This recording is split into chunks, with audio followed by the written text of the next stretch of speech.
So we have a little bit of time to have a couple of questions from the audience. Rena? Hi, how you doing? My name is Rena Moran. I'm a community organizer right here in this community with the Los Angeles Neighborhood Corporation. And I'm also a leader with Take Action Minnesota. I'm also on the reNEW.mn table and also a founding member of reNEW Minnesota. And you were awesome in the video.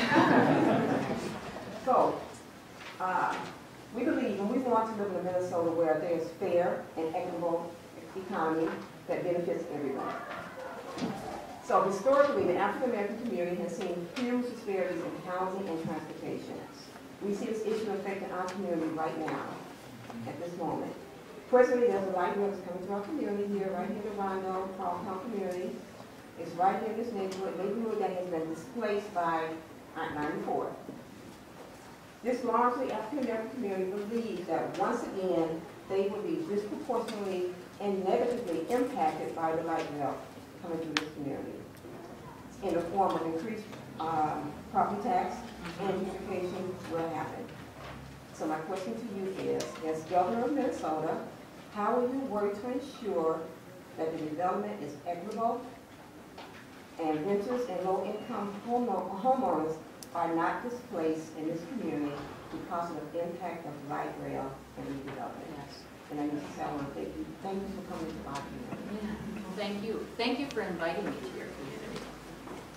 I think it's really important that these are issues that we solve in a way that we bring a lot of people together to be able to both educate and solve the problem. It's that whole idea of coming around the table to attack the challenge and problem that we face.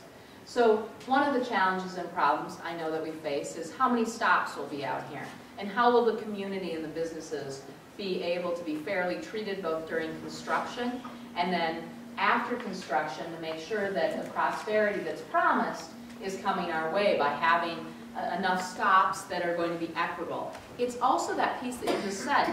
I think the Metropolitan Council, that's something the governor can help really be very involved in, working with the city of St. Paul, working with the neighborhood organizations and community activists to be able to come up with some unique strategies by studying other places where we've had rail and other transit options put in, and we don't want to drive people out of the community. Oh, I have a stop already.